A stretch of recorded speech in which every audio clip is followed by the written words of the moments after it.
दंडवत हो.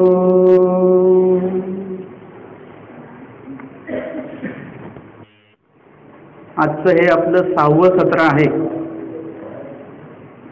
आणि या 6व्या सत्रामध्ये आपण 7व्या क्रमांकाचं दृष्टांत घेणार आहोत. सकाळच्या सत्रामध्ये म्हणजे 5व्या सत्रामध्ये आपण कासवियेचा दृष्टांत बघितला. लीळेच्या श्रवणामध्ये आपण परमेश्वर 4 प्रकारे जीवाला दातृत्व करतात. दृक, स्पर्श, आलाप आणि अंतःकरण या संदर्भातलं परमेश्वर दृष्टीद्वारे देतात यासाठी मासळीचा दृष्टांत आपण बघितला. स्पर्शद्वारे देतात यासाठी कुकडीयेचा दृष्टांत आपण बघितला. आलापाद्वारे देतात त्या संदर्भातला दृष्टांत आत्ता आपण बघणार आहोत, तो शब्दवेदी या रसाचा. आणि अंतःकरणाद्वारे देतात या संदर्भातला दृष्टांत आपण सकाळच्या सत्रामध्ये बघितला, कासवियेचा दृष्टांत. आता शब्दद्वारे परमेश्वर एखाद्याला संबोधतात, एखाद्याशी संवाद साधतात आणि त्याच्यामुळे त्यांना त्या समोरची जो अधिकारी जीव आहे त्याला स्थिती होते किंवा त्याला वेद उत्पन्न होतो.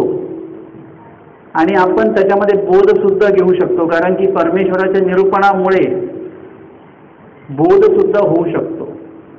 एक तर परमेश्वर वेधून जीवाला बोधतात किंवा बोधून जीवाला वेधत असतात. आणि यामध्ये बोधाचा जिथे विषय येतो तिथे शब्दांचा विषय येत असतो. आणि शब्द जिथे आलेले आहेत त्या शब्दांसंदर्भातलं जर का उदाहरण आपल्याला द्यायचं झालं तर ते एकदम सोपं आहे. म्हणजे स्पर्शद्वारे देणे, दृष्टीद्वारे देणे हे आपल्याला नेहमीच्या आपल्या व्यवहारामध्ये तुम्हाला असं सरळ सरळ दिसत नाही. परंतु शब्दद्वारे देणे म्हणजे एखाद्याला निरूपण करून, एखाद्याला काहीतरी समजावून सांगून आपण त्याचे विचार जे आहेत ते परिवर्तन त्या विचारांमध्ये आणतो किंवा त्याला संज्ञान करत असतो. हा जो प्रकार आहे तुम्ही वेळोवेळी बघत असता. आणि यासाठी जो दृष्टांत स्वामींनी दिलेला आहे तो दृष्टांत पण एकदम वेगळा दृष्टांत आहे. म्हणजे त्या दृष्टांताच्या माध्यमातून जी काही प्रक्रिया स्वामींनी सांगितलेली आहे ही सुद्धा प्रक्रिया आपण कधीच ऐकली नाही. जसं मी सांगितलं, मासळी आहे ती नुसतं दृष्टीने पाहून अमृतकळा संचरते, किंवा कासवी आहे ती दुरून अंतःकरणाने आठवून आपल्या पिलांना आणि मग अमृतकळा असते ती संचरते. म्हणजे हे आपण न ऐकलेले विषय आहेत. आणि आत्ता शब्दवेदी या रसाचा जो दृष्टांत स्वामींनी सांगितलेला आहे हा विषय सुद्धा म्हणजे प्रक्रिया ही आहे, परंतु आपण कधी न ऐकलेली ती अशी आहे. शब्दद्वारे देण्याती म्हणजे परमेश्वर शब्दाद्वारे सुद्धा एखाद्याला वेधतात किंवा एखाद्याला बोधतात. याच्यासाठी दृष्टांत आहे जैसा शब्दवेधिया रसाचा. शब्दवेधिया रसाचा म्हणजे शब्दांकडे वेधणारा जो रस आहे. रस कुठला? फळांचा रस नव्हे बरं का, हा सिद्ध रस आहे. म्हणजे हा रस सिद्ध रस आहे. तो त्याच्यामध्ये ते सामर्थ्य आहे की त्याच्या संपर्कामध्ये आलेला धातू जो आहे त्या धातूचा कायापालट होतो. तो कसा होतो तो दृष्टांतामध्ये आपण बघणार आहोत. परंतु धातूचा कायापालट होणं हे आपल्याला कुठेतरी माहिती आहे. समजा परिसाच्या ह्याच्यामध्ये आपण बघितलं की परिस जो आहे तो लोखंडाला लावला. परिस हा काय आहे? दगड आहे, पाषाण आहे. तर तो लोखंडाला लावला तर त्याचं सोनं होतं, म्हणजे धातूचं परिवर्तन होतं हे आपण बघितलेलं आहे. परंतु परमेश्वराच्या शब्दांमुळे एखाद्या जीवाच्या अंतःकरणामध्ये परिवर्तन होतं. दोषांमध्ये परिवर्तन होऊन ते दोष गुणांमध्ये बदलतात. हे सुद्धा आपल्याला अनेक लीळांच्या माध्यमातून बघायला मिळत असतं, वाचायला मिळत असतं. या ठिकाणी या दृष्टांता संदर्भातली जी लीळा आहे ती आपण घेणार आहोत. पूर्वार्ध 108 क्रमांकाची. लीळेची आदी म्हणजे लीळेचं नाव आहे हंसराजा स्थिती. हंसराजा ज्या आहेत त्या बाईसांच्या शिकीन आहेत, बाईसांची सेवा वगैरे ते करतात. परंतु स्वामींची आणि बाईसांची भेट झाली आणि तिसऱ्या दिवशी आमच्या स्वामींनी त्यांना भक्ती साधनाचा संचार केला आणि तदनंतर बाईसा जी रोज स्वतःची सेवा करून घ्यायची ती त्या क्षणापासनं फक्त स्वामींच्या सेवा करायला लागल्या बाईसा. आणि इतर जे त्यांचे जे दोन भक्त होते पांड्या आणि हंसराजा, हे दोघंही बाईसांमध्ये झालेला बदल बघायला लागले की हे असं कसं काय झालं बरं.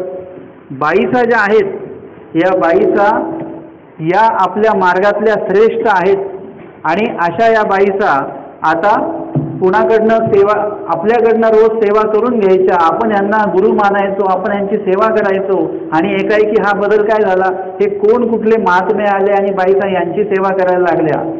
आणि म्हणून त्यांच्या मनामध्ये बाईसांविषयी आणि स्वामींविषयी निंदात्मक ते विषय त्यांचे चालू झालेले आहेत. जसं बघा तुम्ही अन्य असता तुम्ही आणि तुम्ही अन्य असताना सगळे पूजन वगैरे तुमच्या पद्धतीने चालतात, तुम्ही अन्य लोकांच्या पद्धतीने, आणि एकाएकी जेव्हा तुम्ही उपदेश घेता तर तुमचे सगळे विधी बदलतात. अन्य देवतेचा प्रसाद न खाणे वगैरे या सगळ्या गोष्टी होतात. आणि मग तुमचे जे अन्य नातलग आहेत ते तुम्हाला नावं ठेवायला लागतात की बघा हा कुठला पंथ यांनी घेऊन ठेवलेला आहे. म्हणजे आपल्या विधीत बदल झाला की लोक नावं ठेवायला लागतात, असं होतं. आणि म्हणून यामध्ये हंसराजाच्या मनामध्ये कसे दोष उत्पन्न झाले आणि त्याचं निरसन स्वामींनी शब्दांच्या माध्यमातून कसं केलं हे लीळेच्या माध्यमातून आपण बघणार आहोत. हंसराजू तिये भको लागली. हंसराजा जी आहे ती भको लागली म्हणजे बाईसा स्वामींची सेवा करत आहेत हे तिला पटलं नाही की आपला धर्म कुठला, आपलं नीती नियम कुठले, आचरण कुठलं आणि बाईसा कुठलं आता धर्म आचरण करतायत. आणि ती बाईसांची निंदा करायला लागली. ती वामदेवा पांड्या पुढा सांगू लागली. वामदेव आणि पांडा बाईसांचे शिष्य आहेत. पांडा आणि वामदेव म्हणजे बाईसांचे गुरुभाऊ आहेत किंवा गुरु आहेत. तर त्यांच्या पुढे हे जाऊन सांगायचे की बाईसांनी सगळं आपलं धर्म सोडून दिलेला आहे, नीती नियम सोडून दिलेले आहेत. आमचा पयोवर्तियांचा मार्गुया नागूबाईया नाथिला. आमचा म्हणजे आपला, पयोवर्तियांचा म्हणजे फक्त दुधाचेच पदार्थ खायचे हा जो काही धर्म आहे, हा जो काही नियम आहे आपला, तो नागूबाईंनी म्हणजे बाईसांनी, बाईसांचं काय नाव होतं, नागूबाई असं नाव होतं. आपण बाईसा म्हणूनच आपल्याला त्या माहिती आहेत. त्यांनी हा धर्म नासून टाकला म्हणजे नष्ट करून टाकला आपला. कवण नेनो महात्मा एकू गुंफे अंतू घातला असे. कोण महात्मे आलेले आहेत त्यांना गुंफेमध्ये त्यांनी बसवलेलं आहे. तयाची पूजा करीत असे आणि त्यांचंच पूजन ते करतात बाईसा. तयाचे पायवणी घेती असे. एवढंच काय तर त्यांचे चरण प्रक्षालन करून ते पायवणी म्हणजे पाय धुतलेलं वनी म्हणजे पाणी जे आहे ते ग्रहण करतात, तीर्थ म्हणून ते घेतात.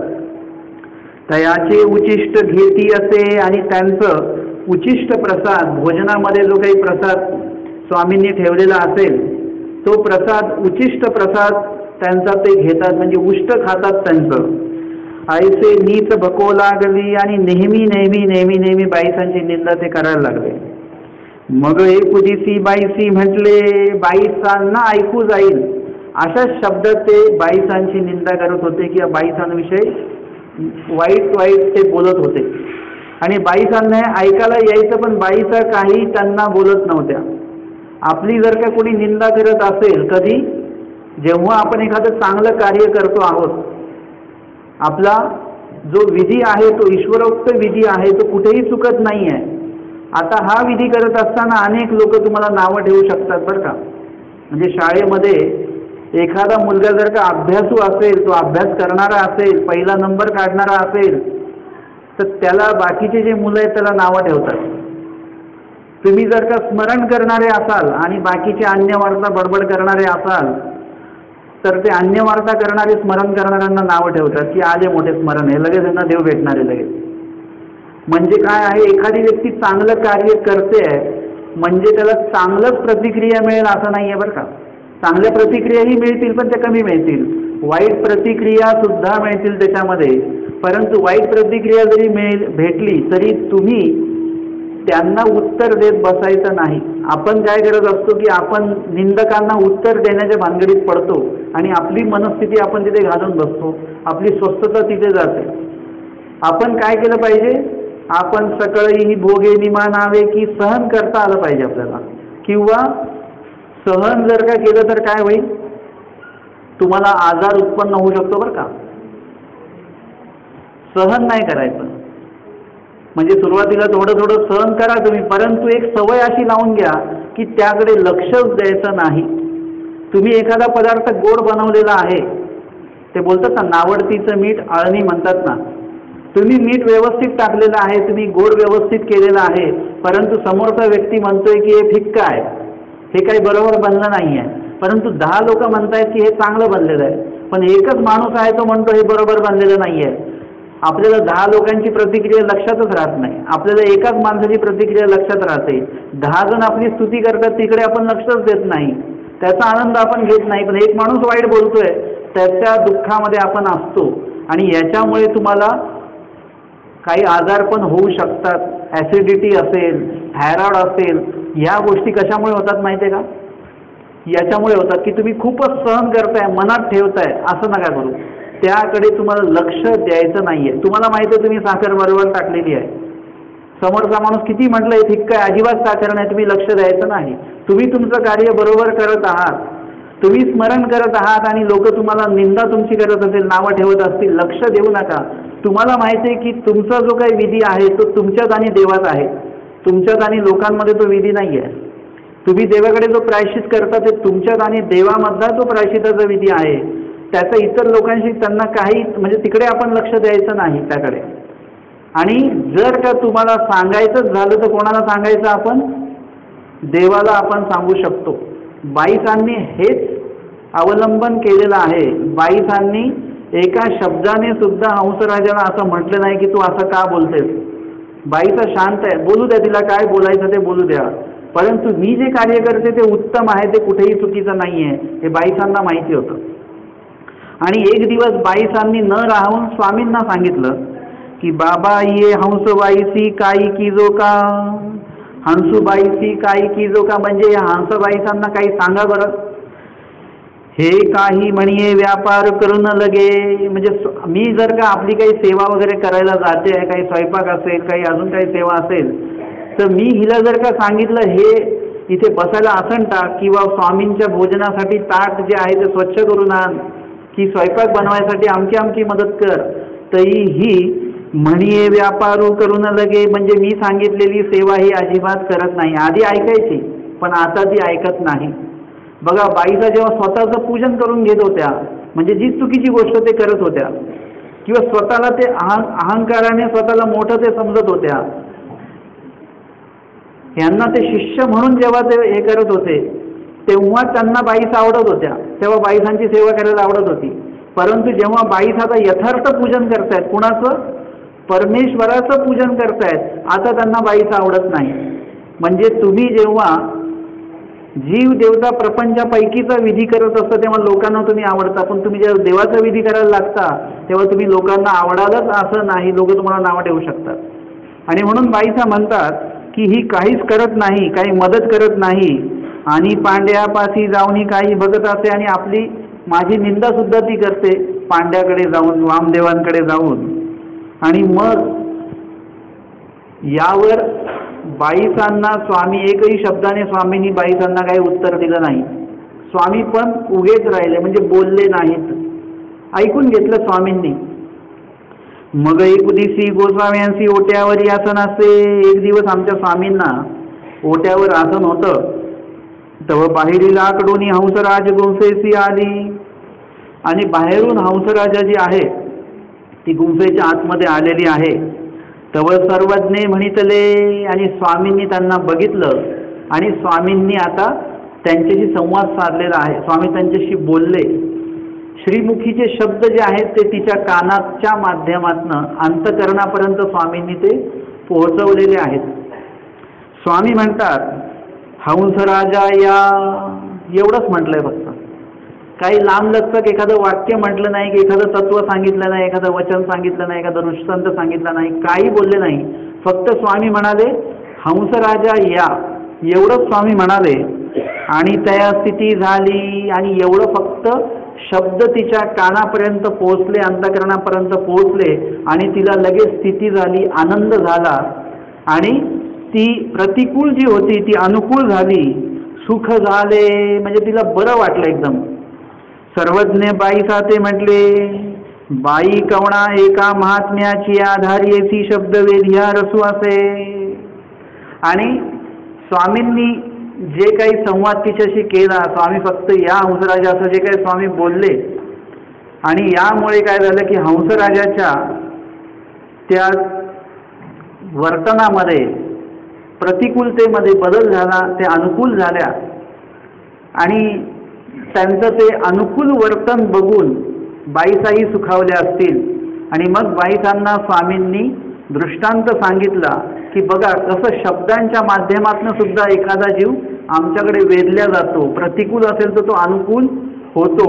आणि म्हणून शब्दवेधी या रसाचा दृष्टांत सांगितला.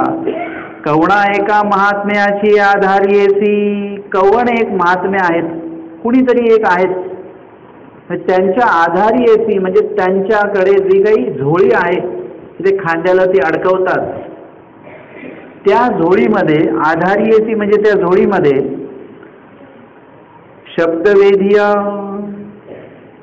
रसू असे, म्हणजे त्यांच्याकडे त्या झोळीमध्ये एखादं काहीतरी शब्दवेधीय रस आहे, म्हणजे शब्दांच्याकडे वेधणारा तो रस, तो वाटा जातो असे, म्हणजे तो महात्मा जो आहे तो रस त्याच्याकडे एखाद्या त्या कुपीमध्ये एखाद्या बाटलीमध्ये तो रस असेल आणि तो रस त्याच्या त्या झोळीमध्ये आहे.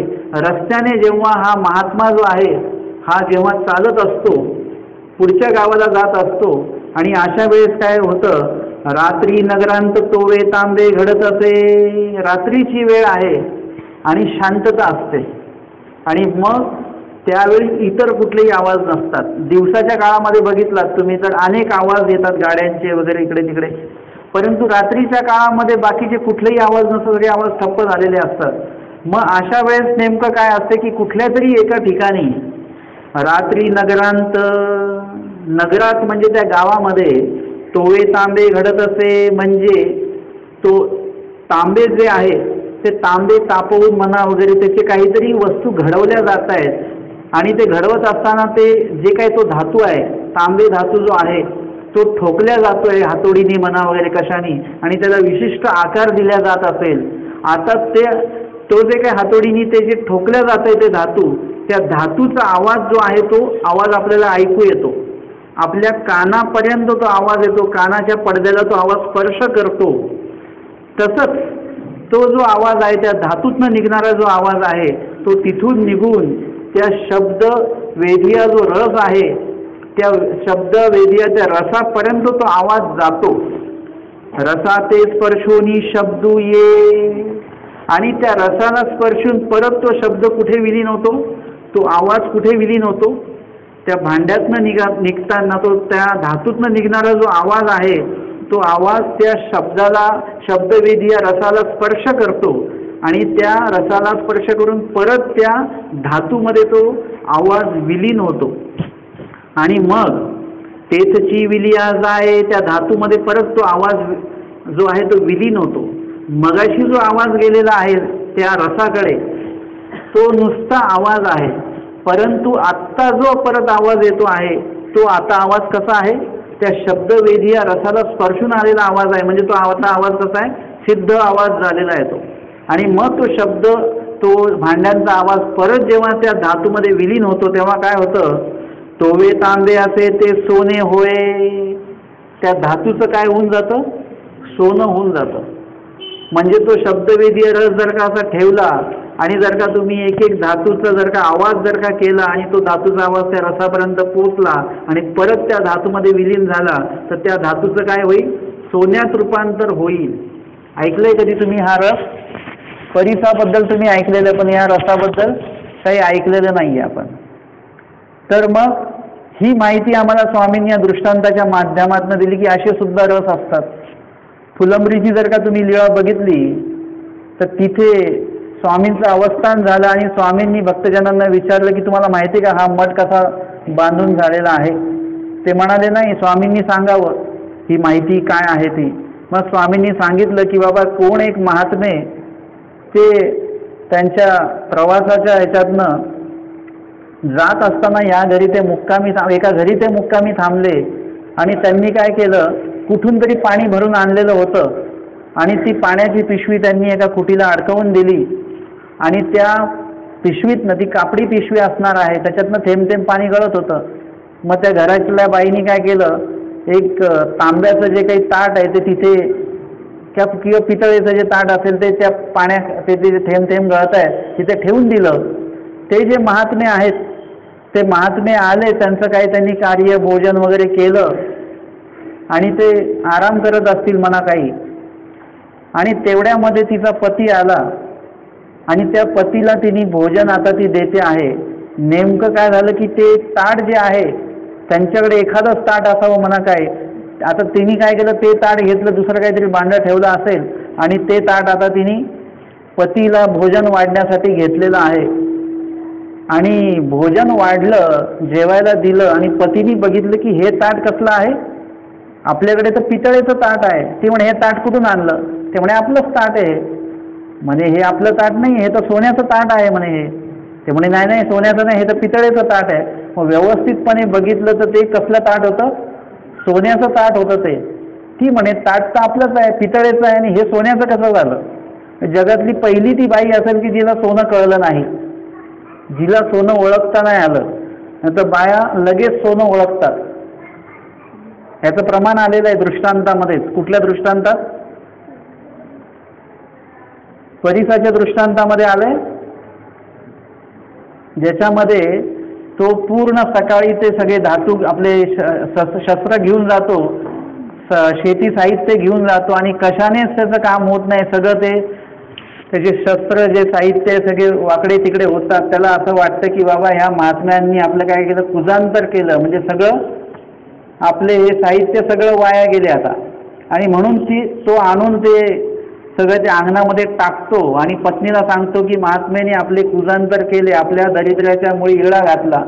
म्हणजे ती सांगते, हे ती बोलते, परंतु तो म्हणतो की या महात्म्यांनी आपलं नुकसान केलं. आणि ती जी पत्नी आहे ती म्हणते अरे काय झालं, एकाएकी आत्ताच गेले होते लगेच आले परत, इतके वैतागलेले आहेत. आणि ती येऊन जसं बघते तर बाहेर त्यांनी जे काही साहित्य नेलेलं असतं ते सगळं लोखंडाचं असतं. परंतु आज ते म्हणजे नेहमी ते काळं आहे, समजा लोखंड धातू हा काळ्या रंगाचा समजा आहे, परंतु आज बघते की सगळं साहित्य आपलंच आहे, परंतु त्याचा रंग कसा आहे, आज पिवळा आहे आणि ते सोनं आहे. तिला लगेच लक्षात येतं. ती काय करते, अंगणात येते आणि पहिला आतमध्ये घेऊन जाते ते सोनं, कारण की बाकीच्या आसपासच्या लोकांनी ते बघू नये. म्हणजे महिलांना सोनं धातू जो आहे तो लगेच कळतो, कधी घ्यायचा तोही कळतो, कसा घ्यायचा तोही कळतो. जगातली ही पहिली बाई असेल फुलंब्रीची की तिला ते सोनं ओळखता आलं नाही पण तिच्या पतीला ओळखता आलं. मग तो म्हणे हे ताट कुठे ठेवलेलं होतं, तू म्हणे मी ते आमके महात्मे आलेले त्यांनी काय ते पाणी आणलेलं आहे तर त्याच्या खाली मी ताट ठेवलेलं होतं. म्हणे कुठे आहे ते पाणी, ते म्हणे हे आमचं बघा इथे आहे. मग त्यांनी दुसरं भांडं घेतलं आणि तिथे ठेवलं, त्याचं सोनं झालं. तिसरं भांडं ठेवलं, त्याचंही सोनं झालं. पतीच्या लक्षात आलं की हा काय आहे, पाणी नाही आहे, हे काहीतरी सिद्धरस आहे. त्यांनी काय केलं की ते सिद्धरस ओतून घेतलं आपल्याकडे आणि त्याच्यात साधं पाणी जे प्यायचं ते भरून ठेवलं. ते बिचारे महात्मे आले आणि त्यांनी आपली पिशवी घेतली पाण्याची आणि ते निघून गेले. त्यांना माहितीच नाही की आपण हा रस आणलेला होता वगैरे काय. फक्त त्या कुटुंबाने एक चूक केली की त्यांना विचारलं पाहिजे होतं हे कुठून आणलं तुम्ही, त्याचा पत्ता विचारला पाहिजे होता ना, हे कुठून आणलं. पण त्यांनी काय ते विचारलं नाही आणि मग ते महात्मे तर निघून गेले. आणि मग त्यांनी काय केलं, त्या रसाचे अनेक धातूंचं ते सोनं तयार केलं आणि त्यातनं आपलंही घर बांधलं आणि ते देऊळ सुद्धा बांधलेलं आहे. म्हणजे असा सिद्धरस लीळेमध्ये सुद्धा आमच्या स्वामींनी सांगितला आणि दृष्टांतामध्ये सुद्धा सांगितलेलं आहे. तोवे तांबे असे ते सोने होय आणि त्या तोवे तांब्याचं सोनं होतं, असं दृष्टांत स्वामींनी त्या ठिकाणी सांगितलेलं आहे.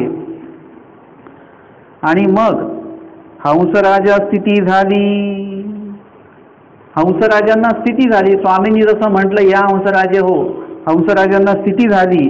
काही काळ त्यांनी ती स्थिती भोगली आणि नंतर स्थिती त्यांची थांबली. मग ती तदनंतर तीही गोसाव्यांची सेवा दास्य करू लागली आणि तिला सुद्धा जी प्रतिकूलता होती ती जाऊन अनुकूलता आली आणि त्या दिवसापासून ती सुद्धा स्वामींचं सेवा दास्य करायला लागली. आता बाईसांना सोबत झाली हंसराजांची. रोज स्वामींचा त्रिकाळ पूजा अवसर असेल, भोजन सेवा असेल, शयनसाठी जे काही टाकायचं असेल ते, आसनासाठी जे काही, म्हणजे प्रत्येक सेवा दोघी मिळून करायला लागल्या. आधी हंसराजा करत नव्हती, परंतु आमच्या स्वामींचा शब्द त्यांच्यापर्यंत पोहोचला. म्हणजे परमेश्वराच्या श्रीमुखातनं निघालेला जो शब्द आहे, उच्चारलेला जो शब्द आहे, तो नुसता आपल्या कानापर्यंत पोहोचला. कसा पोहोचला? कुणीतरी तो उच्चारला आणि तो आपल्या कानापर्यंत पोहोचला. परमेश्वराचं नुसतं नाव जरी घेतलं, प्रथम भेटीमध्ये दादोसांनी, माईन भटोबास जेव्हा दादोसांना पहिल्यांदा भेटले, तेव्हा दादोसांनी स्वामींचं फक्त नावाचा उल्लेख केला, उच्चारण केलं आणि भटोबासांना त्या ठिकाणी वेद उत्पन्न झालेला आहे, स्थिती झालेली आहे त्या ठिकाणी. म्हणजे अशा प्रकारचं परमेश्वराचं नाम सुद्धा आहे आणि परमेश्वराचं ज्ञान सुद्धा आहे की ते ऐकल्यानंतर त्या ठिकाणी आपल्याला लगेच वेद उत्पन्न होतो. स्मृतिस्थळ ग्रंथ जर का वाचला तुम्ही तर त्यामध्ये अनेक वेळा येतं की कोणीतरी भटोबासांच्या जवळ आले, त्यांनी चर्चा केली आणि मग त्यांना बोध झाला आणि त्यांनी भिक्षा केली. म्हणजे त्यांनी लगेच अनुसरले. लगेच म्हणजे काही कालावधी त्याच्यासाठी जात असेल, परंतु जेव्हा ते लोक आपलं अन्यशास्त्र घेऊन येतात आणि भटोबासादी आपलं जेव्हा तत्व त्यांना सांगतात, त्यांचं तत्व खोडतात आणि आपलं महानुभाव पंथीय तत्व जेव्हा त्यांना सांगतात, त्यातली यथार्थता जेव्हा त्यांना पटवून देतात आणि ते पटतं त्यांना, तिथे ते वेधल्या जातात. अर्थात त्याला अधिकार लागतो, योग्यता लागते, हा भाग वेगळा. आणि मग त्यांच्यामध्ये बदल होत असतो आणि मग ते लगेचच अनुसरणाच्या दिशेने निघतात, अनुसरण घेतात. असं स्मृतीस्थळामध्ये अनेक ठिकाणी दिसतं. अर्थातच जेवढ्यांना ज्ञान झालं ते अनुसरतीलच असं नाही आहे बरं का. सगळेच जण दीक्षा घेतील असं पण नाही आहे. काही लोक आयुष्यभर फक्त ज्ञानच काढतात, वाचून ज्ञानाचा उपयोग किंवा ज्ञानाचं आचरण काहीच करत नाही. जसं काही लोक फक्त पैसा साठवतात परंतु त्याचा उपभोग कधीच घेत नाही. ते म्हणतात नाही, जर का पैसे खर्च केले तर कमी होऊन जातील, म्हणून ते पैसे कधीच खर्च करत नाही. फक्त जमवून ठेवतात. आपण जेवढं काही जमवतोय, जमवण्याला काही हे नाही, समजा बंधन नाही, परंतु कमीत कमी ते तुम्ही जे जमवताय त्याचा उपभोग तरी घ्या, त्याचा उपयोग तरी घ्या. तुम्ही स्वतः घ्या, इतरांच्या उपयोगी लावा, पण तसं होत नाही. आणि म्हणून या ठिकाणी हंसराजा ज्या आहेत, आपला विषय तिकडे होता की बाबा सगळेजण अनुसरण घेत नाहीत, काहीच अनुसरण घेत असतात, परंतु परमेश्वराच्या मुखातून निघालेला शब्द आहे तो जर का आपण अनुकूल भावनेने जर का तो स्वीकारला तर आपल्या जीवनाचं सोनं व्हायला वेळ लागणार नाही, लगेच सोनं होणार आपलं. म्हणजे अशी सुद्धा उदाहरण आपल्याला बघायला मिळतात की एखादं कोणी व्यक्ती आहे आणि त्याला फक्त 1-2 तास जर का त्याला निरूपण केलं की लगेच तो सर्व अन्य धर्म आणि कर्मकांड सगळं सोडून देतो आणि तो कट्टर उपदेशी वासनिक होतो, अनुसरतो. म्हणजे किती कमी कालावधीमध्ये त्याच्यामध्ये हा बदल होत असतो. अर्थात त्याची ती योग्यता, त्याचा तो अधिकार. हंसराजांना स्वामींनी असं या हंसराजे म्हटलं आणि त्या शब्दासरीचे हंसराजा या प्रतिकूल असलेल्या त्या अनुकूल झाल्या आणि त्या दिवसापासून स्वामींची सेवा जास्त ते करू लागल्या. सागळ भरून आणि ती काय काय सेवा करायची, सागळ भरून आणायचे म्हणजे पाणी वगैरे आणायचे, कारण बाईसा या कशा आहेत, वयस्कर आहेत. मग ह्या स्वतः जायच्या हंसराजा आणि खोल म्हणजे नदीच्या मध्य भागातनं खोल पाण्यातनं, शांत पाण्यातनं ते काय करायचं, स्वामींच्या पिण्यासाठी पाणी घेऊन यायच्या. पूजा करू लागती. बाईसांनी जर का पूजा साहित्य वगैरे जे काय असं सगळं जमव करायला सुरुवात केली की हे सुद्धा त्याला मदत करायचे. ऐसी गोसाव्यांची आवडी संचरली. अशी हळूहळू हंसराजामध्ये काय झालं, आमच्या स्वामी संबंधित आवडी त्यांच्यामध्ये संचरली. त्यांना ते स्वामींचं सेवादास्य करायला आवडायला लागलं. अशा प्रकारे परमेश्वराच्या शब्दात, याचा सिद्धांत आता सांगतात, तैसे परमेश्वराच्या शब्दापासून एका वेद संचरेती. स्वामी जेव्हा बोलतात आणि तो शब्द एखाद्याच्या कानावर जेव्हा पडतो तेव्हा त्याच्यामुळे जीव परमेश्वराकडे वेधले जातात, असा हा याचा सिद्धांत आहे. जसं रसाकडे वेधलेला शब्द जो आहे, आवाज जो आहे, त्याच्यामुळे त्या धातूचं सोनं होतं, तसं परमेश्वराचा शब्द आपल्या अंतःकरणापर्यंत पोहोचला, कानापर्यंत नाही बरं का. आपलं सोनं का नाही होते अजूनपर्यंत? कारण की आपण फक्त कानापुरते शब्द मर्यादित ठेवत असतो. म्हणजे आपण रोज सांगतो की नाही की पोथीच्या आधी काय करायचं, 2 दंडवत घालायचे, बसायचं आणि काय करायचं, अन्य वार्ता करायची.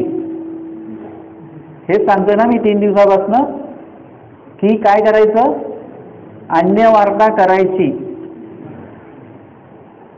3 दिवसापासून मी हेच सांगतो की अन्य वार्ता करायची नाही. एकदा पोथी, सकाळीच आपला विषय झाला, पोथीला बसायच्या आधी गाठी स्मरण आपलं चालू झालं पाहिजे. तोपर्यंत आपल्याला हा विषय काय कळणार नाही. परंतु मी सांगितलेलं कळत नाही, म्हणजे मी सांगितलेलं नाही आहे, ते मी पोचवतोय. हे तर स्वामींनी सांगितलेलं की अन्य वार्ता करू नये. परंतु तुम्हाला ते आचरणात का नाही येते? कारण की तुम्ही ते शब्द जे आहेत, मी जे तुम्हाला सांगतोय, तुमच्यापर्यंत ते वचन पोचवतोय, ते तुम्ही फक्त कानापुरच्या मर्यादित ठेवताय. ते अंतःकरणामध्ये जेव्हा येईल तेव्हाच तुम्हाला कळेल. लक्षात घ्या की तुम्हाला जर का म्हटलं की हा पदार्थ खाऊन बघा बरं, ह्याची चव कशी लागते. नेहमी आपण खातोच, पण ह्याची चव बघा. तेव्हा आपण काय करतो, तो पदार्थ खातो आणि शांतपणे त्याची चव अनुभवतो.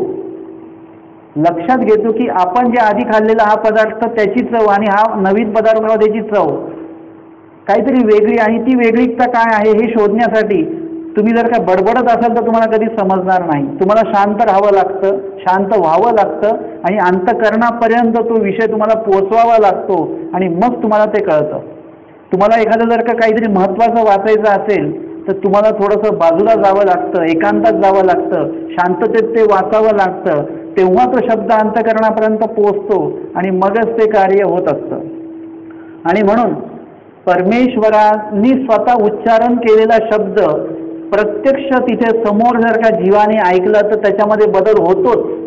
परंतु स्वामींनी उच्चारण केलेले जे काही वचनं असतील, दृष्टांत असतील, हे आता असंनिधानी जर का कोणी सांगत असेल आणि जर का तुम्ही मनापासून ते ऐकलं तर तेव्हाही तुमचं सोनं होऊ शकतं. म्हणजे आत्ताही आपलं सोनं होऊ शकतं त्याच्यामध्ये. याचं सुद्धा एक उदाहरण नंतरच्या काळामध्ये आलेलं आहे की 2 व्यक्तींमध्ये वाद आहे, भांडणं आहेत, आणि आत्ता ही जी एक व्यक्ती आहे ती पलीकडच्या गावातल्या व्यक्तीचा आता खून करायला चालली आहे किंवा त्याला मारायला चाललेली आहे, त्याची हत्या करायला चाललेली आहे. आणि जात असताना काय झालं, तो थकला असेल थोडासा, बसू झाडाच्या सावलीखाली म्हणून थोडासा थांबला, बसला, आणि त्यावेळेस त्याला काहीतरी शब्द ऐकू येत आहेत की कोणतरी मोठ्याने काहीतरी बोलतंय आणि कोणतरी त्याचं विश्लेषण सांगतंय. त्यांनी त्याचा कानोसा घेतला आणि त्या ठिकाणी आपल्या महानुभाव पंथाचे अधिकरण होते आणि त्यांचा मार्ग त्या ठिकाणी आलेला होता. विजनस्थळी पोथी चालू होती आणि त्या पोथीमध्ये विषय चालू होता, आत्मघातकी अशी कवनी ठाव नाही का, असा विषय सुरू होता. आत्मघात स्वतःचा करणारा आणि हत्या इतरांची करणारा, याचं काय होतं पुढे, त्याला काय फळ, नरकफळ मिळतं, ह्याचं विश्लेषण त्याच्यामध्ये चालू होतं. आणि हा जो व्यक्ती हा स्वतः कोणाची तरी हत्या करायला चाललेला आहे आणि त्यांनी तो विषय ऐकला, त्यांनी तो मनापासनं ऐकला आणि मनापासनं ऐकल्यानंतर त्याच्या लक्षात आलं की हे जे आपण इतके दिवस करत आलो आणि आत्ता जे करायला हे सगळं चुकीचं आहे, याच्यामुळे आपल्याला कुठेही ठाव मिळणार नाही नरकाशिवाय. इतकं विश्लेषण याच्यामध्ये, आणि त्याला ते प्रणवलं. आता हा विषय जर का आत्ता आपण सांगितला तर तो आपल्याला प्रणवेलच असं नाही बरं का. आत्ता तो विषय आपण ऐकू आणि उद्या जाऊन कोणाशी तरी भांडून येऊ, कारण की आपण तो मनापासून ऐकत नाही. आणि त्याने तो मनापासून ऐकला, त्याच्यात तो विषय काय झालेला आहे उतरला आणि तो एकदम समोर आलेला आहे. दुःख झालं त्याला. बाबांनी पोथी थांबवली, भगवद्गीतेचं काहीतरी व्याख्यान त्यांनी सुरू केलं. त्यांनी विनंती केली बाबांना की बाबा मगाशी जो विषय चालू होता तोच सलग ठेवा. ते म्हणाले तुम्ही उपदेशी आहात का, अनुकूल आहात का, आर्सवंत आहात का. मग त्यांनी बाकीची जी काय माहिती त्यांनी दिली की बाबा असं असं आहे, मी कोणाची तरी हत्याच करायला चाललेलो होतो, परंतु हे जे मी ऐकलं त्याच्यामुळे माझं मन परिवर्तन झालं. म्हणजे काय झालं, त्याचं जे काही मन, त्याचे जे काही विचार जे आहेत ते लोखंड असतील, तर स्वामींचे नुसते वचन जे आहेत त्याचं विश्लेषण जे आहे ते कुणातरी जीवाच्या अधिकरणाच्या माध्यमातून ते ऐकल्यानंतर त्याच्या त्या लोखंडरूपी विचारांचं किंवा मनाचं काय झालेलं आहे, सोन्यात रूपांतर झालं. त्याचे जे विचार आहेत ते बदलले. तो म्हणाला आता मी हत्या करणार नाही, आता मी काय करेन, हे सगळं जे काही चाललं आहे हे सगळं मी या ठिकाणी थांबवणार आहे. आणि तो पूर्णपणे बदलला. त्या व्यक्तीने उपदेश घेण्यापर्यंत तो गेलेला आहे. एवढंच नव्हे तर तो ज्याची हत्या करायला जाणार होता तो त्याच्यापर्यंत पोहोचला हात बांधून. समोरच्या व्यक्तीला वाटलं की अरे हा आता आलेला आहे आपली हत्या करायला म्हणा किंवा काहीतरी घातपात करण्यासाठी आलेला आहे. आणि म्हणून त्या समोरच्या व्यक्तीने बघितलं अरे नाही आता हात बांधून आलेला आहे, ह्याची काही चाल आहे का नाही वगैरे. मग त्याला तो भेटला, दोघांचा संवाद झाला. म्हणे का रे तू असा कसा काय आला हात बांधून? म्हणे मी तर तुला मारायलाच आलेलो होतो, येणार होतो, परंतु रस्त्यामध्ये अशा अशा प्रकारचं निरूपण व्याख्यान मी ऐकलं आणि माझ्यामध्ये परिवर्तन झालं, माझ्यामध्ये बदल झाला. आजपासनं माझ्याकडनं वैरत्व जे आहे ते बंद. आपलं जे काही आहे एकमेकांबद्दल राग द्वेष वगैरे काय तो माझ्याकडनं बंद आजपासनं. हा म्हणायला लागला अरे तू असं काय ऐकलंस की तुझ्यामध्ये बदल झाला? जर का तू हे वैरत्व बंद करतो मी तरी का राखू ह्याला, मी पण आजपासून बंद करतो, पण तू ऐकलंच काय नेमकं? मग त्यांनी त्या बाबांकडे त्यांना नेलं आणि त्या ठिकाणी दोघंही अनुकूल अर्थवंत होऊन बाबांना ते सामोरे गेले आणि त्यांच्याकडनं त्यांनी या महानुभाव पंथाचा उपदेश घेतला रीतसर. आणि नंतर मग या धर्माला ते लागलेले आहेत. म्हणजे बघा परमेश्वराचं वचन जर का तुम्हाला कोणी सांगत असेल की तुम्ही रोज वचनांचं काय करा, वाचन करा, तुम्हाला कळत नाही तरी पण वाचा. एक दिवस असं तरी वाटेल ना तुम्हाला की वचन रोज वाचायचा अर्थच कळत नाही, मग त्या दृष्टीने परत एक पाऊल पडेल तुमचं की या वचनाचा आता अर्थ आपल्याला माहिती पडला पाहिजे. आणि मग असे अनेक सगळी वचनं तुमची पाठांतर होतील. हळूहळू वचनाचा अर्थसुद्धा तुम्हाला समजायला लागेल किंवा तुम्ही समजून घ्याल कोणाकडनं तरी, म्हणजे तुमच्या ज्ञानामध्ये वृद्धी होत जाईल. आणि जसं जसं वचन कळेल ना तसं तसं तुमच्या मनामध्ये, तुमच्या विचारांमध्ये, तुमच्या आचरणामध्ये प्रत्येक गोष्टीत बदल व्हायला लागेल, आपोआप बदल व्हायला लागेल. एखादी जर का कुठे पैसे पडलेले असतील, साहजिकच आहे 500चीच नोट पाहिजे आणि 2000चीच नोट पाहिजे असं काय नाही बरं का. 1 रुपया जरी पडलेला असेल तरी लगेच आपल्याला वाकायला आपण लगेच जातो, वाकून तो 1 रुपया आपण उचलतो. देहाने जरी नाही वाकलो आपण तरी मनाने तरी वाकतच असतो आपण, की मानसिके पण वाकतो बरं का आपण. आणि तो मानसिके वाकून आपण ते पैसे घेत असतो. कारण की मानसिके का वाकावं लागतं? कारण की आसपास लोक आहे ते बघतील आपल्याला. मग मानसिके वाकणं म्हणजे मानसिके तयारी झालेली आहे वाकण्याची. मग इकडे तिकडे बघतो, कोण बघत नाही का पटकन वाकून 1 रुपया खिशात घालतो. जर का तुम्ही ते पैसे खिशात नाही घातले, तुम्ही निघून गेलात, तर ते पैसे अजूनही तुमच्या खिशात जरी नाही आले तरी डोक्यात अजून आहेत की ते पैसे आहेत. 1 रुपया कोणी घेतला असेल का? कोणी घेतला असेल तो तिथेच राहिला, कोणतरी घेणारच आहे. मग आपण घेतला असतं तर काय बिघडलं असतं? परत जेव्हा 2 दिवसांनी तुम्ही त्या रस्त्याने याल तेव्हा तिथे जाऊन तुम्ही बघाल की तो 1 रुपया आहे का अजून तिथे, म्हणजे अजून तो 1 रुपया आपल्या डोक्यामध्ये आहे. परंतु जर का तुम्हाला वचन माहिती असेल, कुणाचेही पैसे असतील तर ते आपण घेऊ नये, स्वामींनी वचन सांगितलेलं आहे. तर मग अशा वेळेस तुम्ही जरी कितीही मोठे द्रव्य बघितलं, मग ते पेटी भरून द्रव्य असेल, 1,00,000, 2,00,000, 10,00,000 असतील, तरी तुम्ही ते घेणार नाही. कारण की तुम्हाला माहिती आहे स्वामींनी वचन सांगितले आहे, ते वचन तुमच्या आचरणात आता कुठेतरी उतरत आहे आणि मग तुमच्यामध्ये तो बदल होईल. आम्हाला स्मृतीस्थळामध्ये येतं की कुणाचंही काही असेल पडलेलं तर ते घेऊ नये. आमच्या नाथोबासांना स्वामी गेल्यानंतर काय मिळालेलं होतं? सोन्याची कढई दिसली होती त्यांना. ते स्वभावाला गेलेले होते आणि त्यांनी बघितलं की बाबा इथे सोन्याची कढई आहे आणि त्यांनी त्या सोन्याच्या कढईशी संवाद साधला. आपल्याला बोलता आलं पाहिजे. त्या सोन्याच्या कढईशी संवाद साधला आणि तिला ते म्हणाले, अगं आत्ता भेटून काय उपयोग आहे? स्वामी असताना जर का भेटली असती तर तुला मी स्वामींच्या उपयोगात नेलं असतं. म्हणजे काही ना काही स्वामींच्या उपयोगात तू गेली असती. आता स्वामी नाही, काही नाही, आता तू भेटून काहीही उपयोग नाही. आणि त्याच्यावरच त्यांनी स्वभाव जो आहे तो स्वभाव सारलेला आहे त्यांनी. म्हणजे नाथोबासांनी घेतली की एवढी मोठी सोन्याची कढई. नाथोबासांचा आदर्श आपल्याला घेता आला पाहिजे. तर अशा प्रकारे आपलं उदाहरण, आपलं जे काही विश्लेषण चालू आहे ते कशावर चालू आहे? परमेश्वराने निरूपण केलेली जे काही वचनं आहेत, जे काही सूत्र आहेत, जे काही विधी आपल्याला विहित केलेले आहेत, ते कधी जेव्हा आपण आत्ता सन्निधानी जरी ऐकू तरी ते ऐकल्यानंतर आपल्यामध्ये परिवर्तन झालं पाहिजे, आपल्या जीवनाचं सोनं झालं पाहिजे. आणि मग नाथोबासांसारखं तुम्हाला जरी सोनं भेटलं तरी तुम्ही ते उचलणार नाही, कारण की त्या सोन्याहीपेक्षा प्युअर आपलं अंतकरण, आपले विचार त्याच्याही पेक्षा चांगले सोन्याचे झालेले आहेत. आणि म्हणून या ठिकाणी परमेश्वराची वचनं आणि स्वामींनी निरूपण, श्रीमुखी निरूपण केलेले वाक्य, सूत्र हे किती महत्त्वाचे आहेत हे आपल्याला याच्यातनं दिसतं. तैसे परमेश्वराच्या शब्दापासून एका वेद संचरेती. कुणाकुणाला वेद संचरला ना? जैसे संतोकासी. स्वामी एका ठिकाणी गेले, एक जण तिथे बसलेले होते, अन्य महात्मे. स्वामी म्हणतात की तुम्ही इथे राहता का? या मंदिरात राहता का तुम्ही? ते म्हणतात असो सुखे संतोषे. हो, समाधानाने मी इथे राहतो. स्वामी म्हणतात की तुम्ही इथे गावात भिक्षा मागता का? ते म्हणतात मागू सुखे संतोषे. हो, सुखा समाधानाने मागतो, मला काही तक्रार नाही आहे, एकदम समाधान आहे मला या इथे मी जे भिक्षा मागतो. मग स्वामी म्हणतात तुम्ही इथेच जेवता का तुम्ही? हो, जेवू सुखे संतोषे. म्हणजे मी जेवण जे करतो, जे कोणी वाढलेलं आहे ते भिक्षा घेऊन यायची आणि समाधानाने ते खायचं. असंच पाहिजे आणि तसंच पाहिजे, हेच नाही आणि तेच नाही, हा विषयच नाही. मग स्वामी म्हणतात इथेच मुक्काम करता का तुम्ही? इथेच झोपता का? हो, झोपू सुखे संतोषे. प्रत्येक वाक्याला ते सुखे संतोषे म्हणजे समाधान आहे मला प्रत्येक क्रियेमध्ये, असं ते सांगत होते. आणि ते काही वरवडे सांगत नव्हते, वास्तविक ते समाधानी होते आणि ते सांगत होते स्वामींना.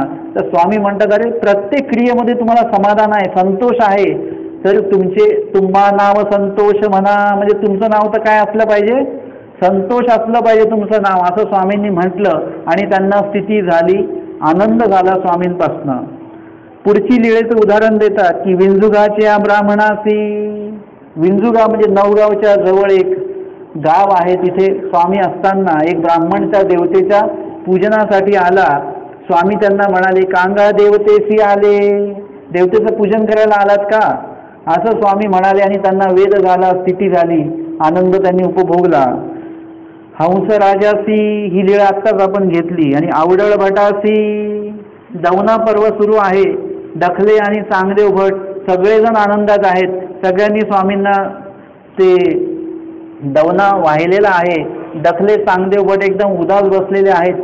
स्वामी त्यांना डखल्यांना म्हणतात अरे सगळ्यांनी ते दवना वाहिला, सगळे आनंदित आहेत आणि तुम्ही असे काही चेहरे करून बसलेले आहेत, तुम्ही आमच्या ठिकाणी दवना सुद्धा वाहिला नाही.